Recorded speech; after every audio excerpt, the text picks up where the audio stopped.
ముందు అందరూ నిద్రావస్థలో ఉన్నారు కొద్దిగా. ఇప్పుడు అందరూ మేల్కొన్నారు. ఇప్పుడు అందరూ మేల్కొన్నారు. నేను చెప్పిన అదే గురూజీ వస్తే పడుకున్నవాడు కూడా లేచి కూర్చుంటాడని చెప్పడం జరిగింది.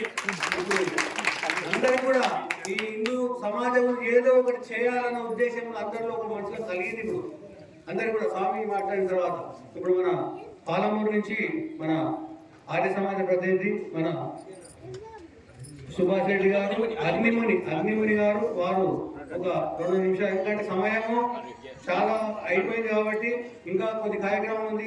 మన కోటి గాయత్రి జపయజ్ఞుల సభ్యులకు అందరూ సన్మానం ఉంది కాబట్టి 50 మంది సన్మానం ఉంది కాబట్టి అందరూ కూడా కేవలం 2 నిమిషాలు మాట్లాడుకుంటున్నారు. ఏమనుకోదు.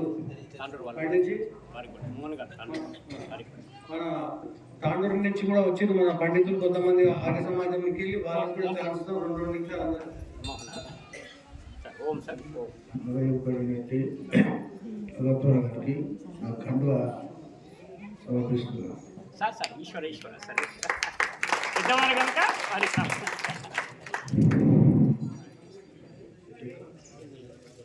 చేత పట్టుకోండి.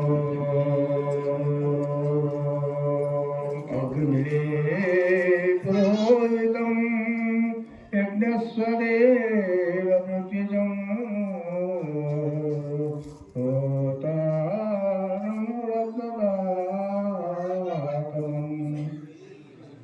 క్షత్రవేదాల్లో ప్రథమమైనటువంటి ఋగ్వేదములు మొట్టమొదటి అధ్యాయం మొట్టమొదటి మంత్రము ఈ అగ్ని స్వరూప నిర్వికార జ్యోతి స్వరూప మిమ్మలను ప్రాంత సహాయకంలో స్మరిస్తున్నాం. ఇట్టి కార్యక్రమాన్ని చర్చల ఆర్య సమాజము ఒకటే ముందు స్వామి దయానంద సరస్వతి 202వ జయంత్యోత్సవాలు మరియు అతని ప్రియ శిష్యులైనటువంటి స్వామి సిద్ధానంద సరస్వతి గారి యొక్క బలిదాన దినోత్సవం నిర్వహించడం ఉదాహరణ. ఇట్టి సభకు వచ్చినటువంటి వివిధ జిల్లాల ప్రముఖ ఉపన్యాసకులు, ప్రచారకులు మరియు వేదికకు ఎదురుగా కూర్చున్నటువంటి ఆర్య భక్తులు నాకు 2 నిమిషాలు సమయం ఇచ్చారు.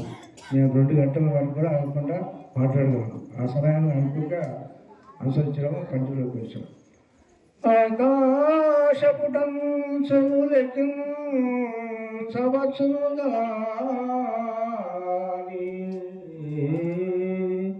భూగోళ పరిభ్రమణమును కూడా లెక్క కట్టవచ్చునుగా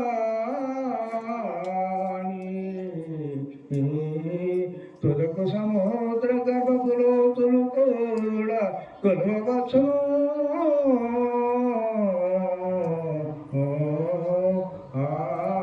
ఋషిదయానంద సరస్వతి మహోపకారము లెక్కించుట ఎవరి తరమా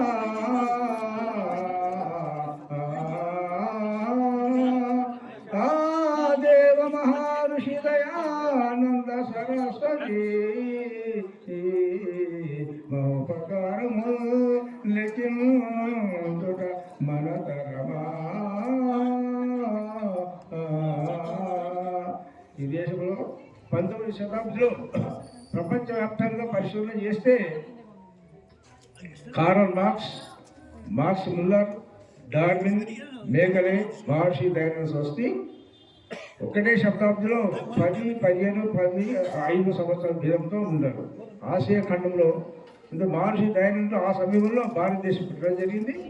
1826లో అక్కడ టంకార గ్రామంలో గుజరాత్ రాష్ట్రంలో జన్మించారు. ఆ సమయంలో మన భారతదేశం అప్పటికే 600 సంవత్సరాల క్రితం ముంబడిలో 200 సంవత్సరాలు పూర్తి 300 సంవత్సరాల పరిపాలించేది బ్రిటిష్ వాళ్ళు. సరే 2 ఆ సమయంలో హిందూ ధర్మం పత్రావాసకు హిందూ ధర్మం అంటే స్వామి చెప్తాను చెప్తా, హిందూ ధర్మం అంటే లోహం కన్న గట్టిది అన్నాడు. ఆ కరిగిపోతున్న సమయంలో మహర్షి దయానంద సరస్వతి జన్మించి విజయనగరంలో మధురనగరంలో 1863లో 3 సంవత్సరాలు వేద విద్య నేర్చుకొని గురుదర్శన అడిగారు స్వామి. గురుదర్శన లవంగాలు కాదు, లవంగాలు నాకు ఇష్టమే, కానీ నీలో ఒక శక్తి కావాలంటే ఈ దేశం మతాంతరాలతో విదేశస్తుల 200 సంవత్సరాన్ని తిరిగి వేద విద్య ప్రవేశపెట్టిన ప్రజల్లో అని చెప్పి అక్కడ వేద విద్య నేర్చుకొని తన బలిదానం చెందినవాడు. వేల మంది స్వసంస్థలు కలిసి దళితులకు, అదళితులకు, శూద్రులకు, అశూద్రులకు కూడా వేదాన్ని అందించినట్టు మహానుభావుడు. అతడు విషయాన్ని స్వీకరించి ప్రపంచానికి అంశం పంచడం మేధావి. అతని తర్వాతే మనకు భారతదేశ స్వతంత్రం యొక్క స్వరాజ్యం అని చెప్పి సత్యాప్రకాశంలో 1870లో అది రాయడం జరిగింది. 1857 సంవత్సరంలో జాన్సన్ అని కాల్చే వాళ్ళ వెలుగనే రహస్యం నుండి స్వతంత్ర సమాజంలో వాళ్ళు క్రియేట్ చేస్తారు. ఆ తదుపరి కాలంలో ఆర్య సమాజం స్థాపన చేసి ఆర్య సమాజం 1870లో స్థాపన చేశాడు. ఒక ఉభేతురావు రావాలగా అతని శిష్యులే ఉన్నారు. మన కాంగ్రెస్ చరిత్ర రాసినటువంటి సీతారామయ్య భారతదేశ స్వతంత్ర సేవలు ఎవరు అంటే 80% ఆర్య సమాజం సమాజం శిష్యులే.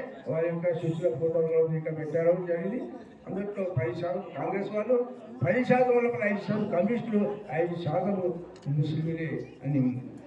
ఈ తరం నాటికి మనం చరిత్ర తెలుసుకోవాలంటే నా మార్గోద్దేశ పరంపర అని చెప్పి నేను ఒక్కనే తెలంగాణలో కష్టంగా రాయడం జరిగింది. వారి భారతదేశం అంతా మోడీ గారికి కూడా రాయడం జరిగింది, పట్టాల్లో పెట్టడం.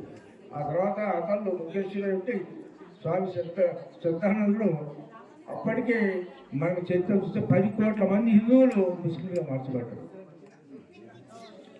స్వామి సత్యానంద ఉంటే పాకిస్తాన్ డివైడ్ కాకూడదే. అతడు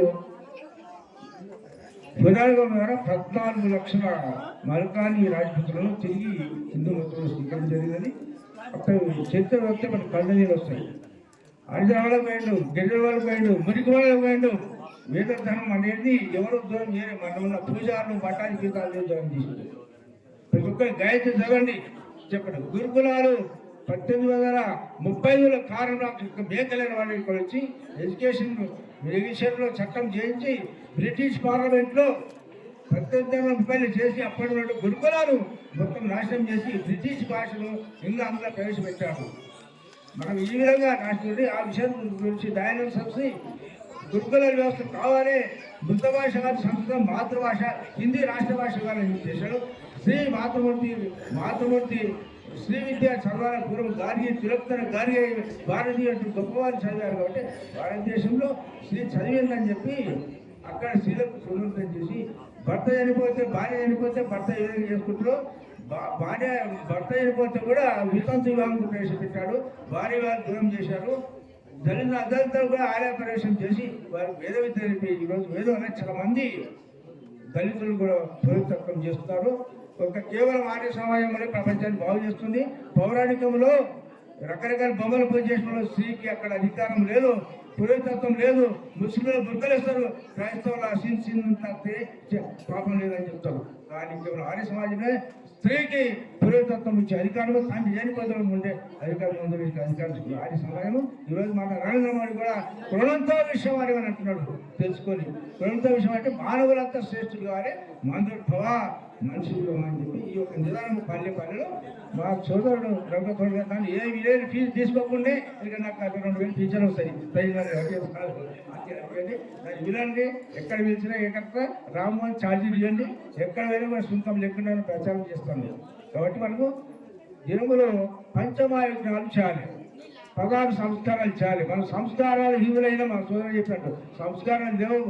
ఏ పార్టీ అయితే ఏ మందు చేసినా మందు పార్టీ వదిలికు, మాంసం పార్టీ వదిలికు, ఇంకొక క్యాబినెట్ పార్టీ అయితే బాగుంటుంది అనిపిస్తుంది. ఈ విధంగా క్షీణించిపోతుంది. మనం గాయకులకు నిత్య సందేహం చేసి ప్రచారం చేయండి.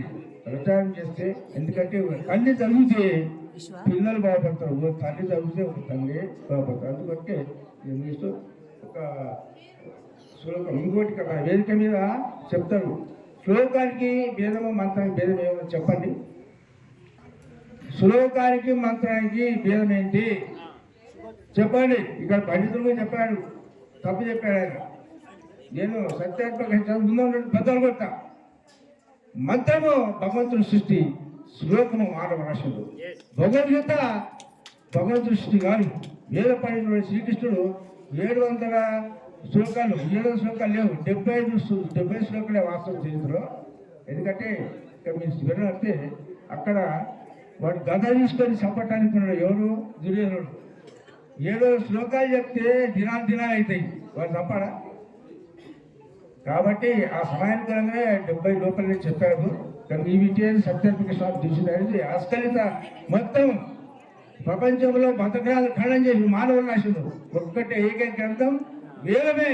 సమస్త సత్య విద్యవేదం వేదము, పురాణ బైబిల్ పురాణాలు ఖండం చేసి. కాబట్టి సీతామాత 2 సంవత్సరాలు కాదు, ఒకటే సంవత్సరము అతడు రమణ బ్రహ్మ అతను చెప్తే 1 సంవత్సరం రూపాయలు నీ పక్కన తీసుకోకుంటే నేను వివాహం చేసుకుంటా అని చెప్తాడు. 1 సంవత్సరం వచ్చాడు తీసుకుంటాడు. ఆ రమణ బ్రహ్మ రాలే, కానీ 2 సంవత్సరాలు వేదిక మీద 2 సంవత్సరాలు చెప్పాడు. తప్పుడు ప్రచారం చేయవచ్చు, పురాణాలు చదివే తప్పుడు పక్షం వేయడం వాళ్ళు భావిస్తున్నాం. సత్యం వైద్యశాస్త్రం సత్యం వైద్య సత్యం చెప్పి ప్రజల సత్యనారాయణ వచ్చిన బలాబలాలు వచ్చాక అడ్డగోలు చేయదు కాదు. వేదిక మీద పైసలు ఇచ్చిన పండించుకోవాలి, తెలిసినా చెప్పాలి. కాబట్టి ప్రపంచాన్ని మార్చడానికి మనమందరం సత్యాన్ని ప్రకారం చదవాలి. మన తిరిగి స్వస్థనమై విదేశీ పదాలకు సాగు ఉండకూడదు. వాడు ఉండాలంటే సత్యాన్ని ప్రకారం చదవాలి. కాబట్టి ఓ మాతృదేవో భవ, మాతృదేవో భవ, పితృదేవో భవ, ఆచార్య దేవో భవ, ఆచార్య దేవో భవ, అతిథి దేవో భవ,